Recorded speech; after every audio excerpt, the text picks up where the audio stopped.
अगर आप शहरी क्षेत्र के अंदर निवास करते हैं और आपके पास पक्का मकान बना हुआ नहीं है और आप पक्के मकान का निर्माण करवाना चाहते हैं तो केंद्र सरकार की प्रधानमंत्री आवास योजना में आवेदन करके 2.5 लाख रुपए तक का बेनिफिट ले सकते हैं और उन पैसों से आप पक्के मकान का निर्माण करवा सकते हैं। तो एक बार फिर से शहरी क्षेत्र के लोगों के लिए प्रधानमंत्री आवास योजना के आवेदन एक नए तरीके से प्रारंभ हो चुके हैं। तो आज की इस वीडियो में ऑनलाइन आवेदन आप किस प्रकार से करेंगे, आवेदन के दौरान क्या क्या डॉक्यूमेंट लगेंगे और किस प्रकार से ऑनलाइन आवेदन का प्रोसेस रहेगा, तो पूरी जानकारी आप सभी को देने वाला हूं। तो आवेदन करने के लिए इसी वीडियो के नीचे लिंक मिलेगा, वहां पे क्लिक करना है। क्लिक करते ही सीएससी ट्रेनिंग कोर्स पोर्टल पे आ जाएंगे। उसके बाद सीएससी ऑनलाइन पोर्टल 2024 और उसके बाद यहाँ पे 16 नंबर पे ऑप्शन मिलेगा पीएम आवास योजना अर्बन 2.0। तो आप जस्ट यहाँ पे क्लिक करेंगे। यहाँ पे क्लिक करने के बाद इस पोर्टल पे आ जाएंगे।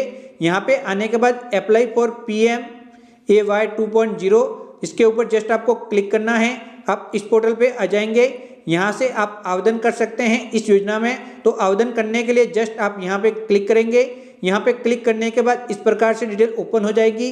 तो सबसे पहले यहाँ पे जो भी इंट्रोडक्शन दिए हैं इसको पढ़ लेना है। तो यहाँ पे अलग अलग योजना की जानकारी प्लस यहाँ पे BLC, AHP और ERS जो योजना है अलग अलग उनकी जानकारी दी गई है। तो सबसे ज़्यादा जो BLC योजना में ही आवेदन करते हैं, फिर भी पढ़ के समझ लेना है कि किस योजना, कौन सी योजना आपके लिए बेस्ट रहेगी। फिर जस्ट यहाँ पे क्लिक करना है। यहाँ पे क्लिक करने के बाद आवश्यक दस्तावेज की सूची आपको मिल जाएगी कि क्या क्या डॉक्यूमेंट लगेंगे। तो जो आवेदन कर रहा है उसका एक तो आधार कार्ड लगेगा, इसके अलावा परिवार के सभी सदस्यों के आधार कार्ड होने चाहिए। जो आवेदक है उसका एक सक्रिय बैंक खाता लगेगा, एक आय प्रमाण पत्र बनवा के लगाना है, एक जाति प्रमाण पत्र लगेगा और एक भूमि का दस्तावेज लगेगा जिस भूमि पे आप निर्माण करवाना चाहते हैं। तो उसके बाद जस्ट प्रोसेस पे आपको क्लिक करना है। उसके बाद आपके फैमिली की जो एनुअल इनकम है उसे आप जस्ट यहाँ पे दर्ज करेंगे। एनुअल इनकम यहाँ पे दर्ज करने के बाद आपको यहाँ पे सिलेक्ट मिशन यहाँ पे ऑप्शन है। तो यहाँ पे एनुअल इनकम आ गई। फिर मिशन के अंदर BLC ले लेंगे। अगर अन्य ASP और ISS में अगर आप एलिजिबल है और आवेदन करना चाहते हैं वो भी ले सकते हैं। उसके अलावा अगर आपके पास पक्का मकान बना हुआ तो यस लेना है, नहीं बना हुआ है तो आप नो पे जस्ट क्लिक करेंगे। उसके बाद यहाँ पे जस्ट देख सकते हैं पिछले 20 साल में कोई हाउसिंग स्कीम का आपने बेनिफिट लिया है सेंटर या फिर स्टेट गवर्नमेंट का, तो यस वरना फिर नो करेंगे। फिर यहाँ पे क्लिक करेंगे। फिर यहाँ पे अपने आधार कार्ड नंबर और जो आधार कार्ड पे नाम है वह दर्ज करके जस्ट यहाँ पे क्लिक करके जनरेट OTP पे क्लिक करना है। आपके मोबाइल पे एक OTP नंबर मिलेंगे, वह OTP नंबर जस्ट आप यहाँ पे ओके पे क्लिक करके यहाँ पे एंटर OTP वाले सेक्शन पे जस्ट दर्ज करेंगे। वह OTP नंबर दर्ज करने के बाद जस्ट सबमिट पे क्लिक करेंगे। सबमिट पे क्लिक करते ही आपका फॉर्म कुछ इस प्रकार से ओपन हो जाएगा। तो OTP डाल चुका हूँ, सबमिट पे क्लिक करता हूँ। तो यहाँ पे ये सभी डिटेल आपको फिलअप करनी है एक एक करके। कुल 5 भाग है जो कि पहले पूरे एक ही भाग में सभी भाग मिलते थे लेकिन अब अलग है। तो सबसे पहले यहाँ पे पैन कार्ड, यहाँ पे डेट ऑफ बर्थ, यहाँ पे मोबाइल फोन नंबर डालने हैं, यहाँ पे ईमेल आईडी डालनी है। यहाँ पे ईमेल आईडी डालने के बाद जेंडर आपका कौन सा है वह ले लेना है।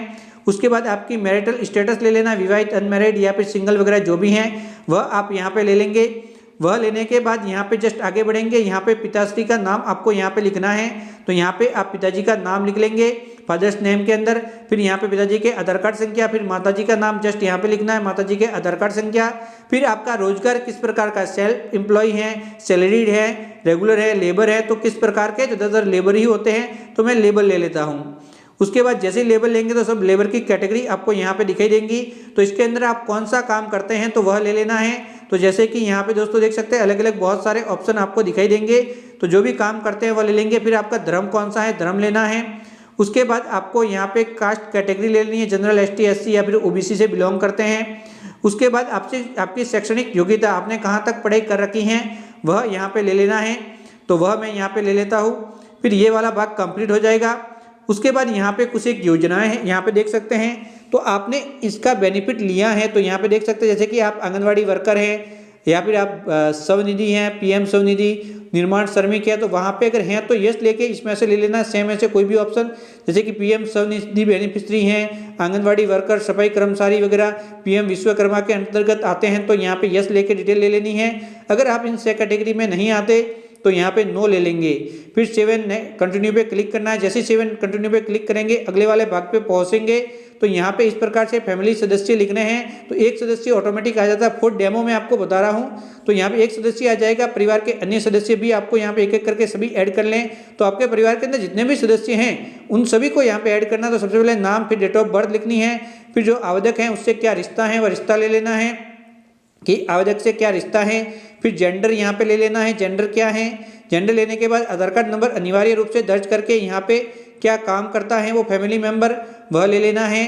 तो इस प्रकार से एक एक करके सभी फैमिली मेंबर को आपको ऐड करना है। तो यहाँ पे लेने के बाद ऐड पे क्लिक करते ही नीचे ऐड होकर दिखाई देगा। फिर इसी प्रकार से एक एक करके सभी सदस्य ऐड कर लेंगे। सभी सदस्य ऐड होने के बाद सेव एंड कंटिन्यू पे क्लिक करना है। फिर हाउस होल्ड डिटेल आपको यहाँ पे फिलअप करनी है। तो यहाँ से ये वाला भाग आ जाएगा, फिर ये भी आ जाएगा, ये भी आ जाएगा। आपको यहाँ पे एक आय प्रमाण पत्र स्विच फाइल पे क्लिक करके PDF फॉर्मेट में अपलोड कर लेना है।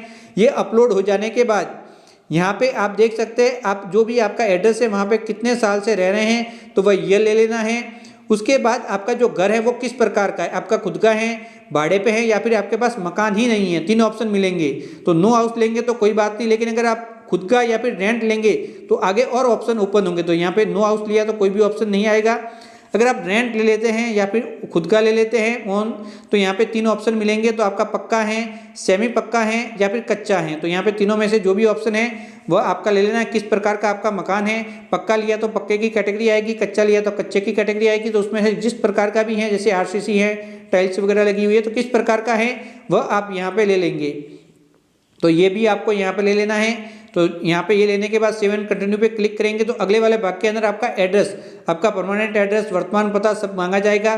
तो यहाँ पे आपको भरना है आपका वर्तमान पता, यहाँ पे भरना है स्थायी पता। अगर दोनों सेम है, फॉर एग्जांपल वर्तमान व स्थायी, तो आप वर्तमान भर के यहाँ पे क्लिक करेंगे तो ये फिलअप हो जाएगा।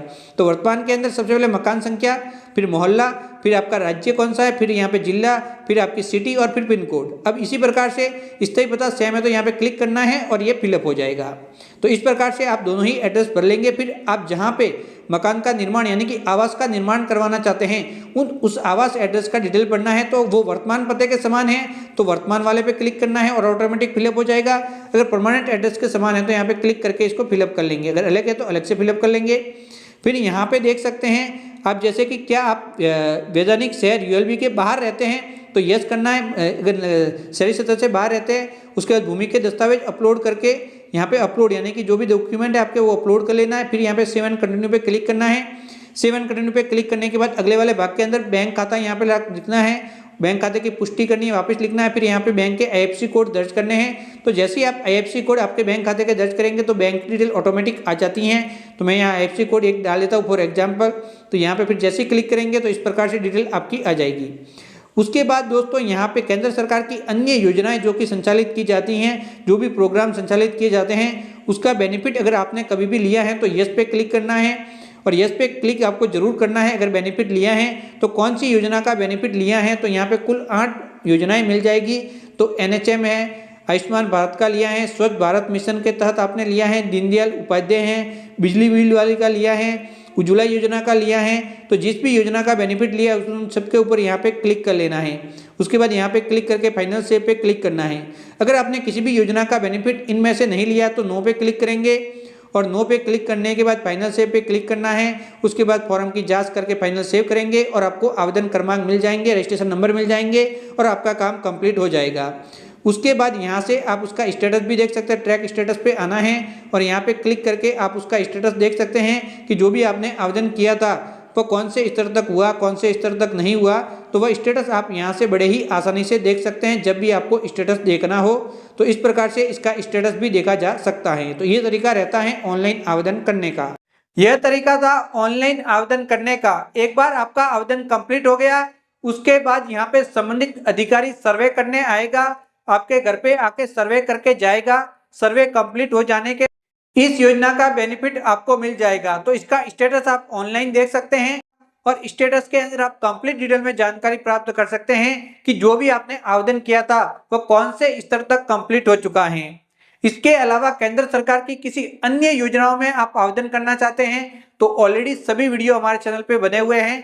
इसी वीडियो के नीचे मैं लिंक अवेलेबल करवा लूंगा, उन वीडियो को देख के उन योजनाओं में भी आवेदन करना सीख सकते हैं। तो बाय बाय दोस्तों।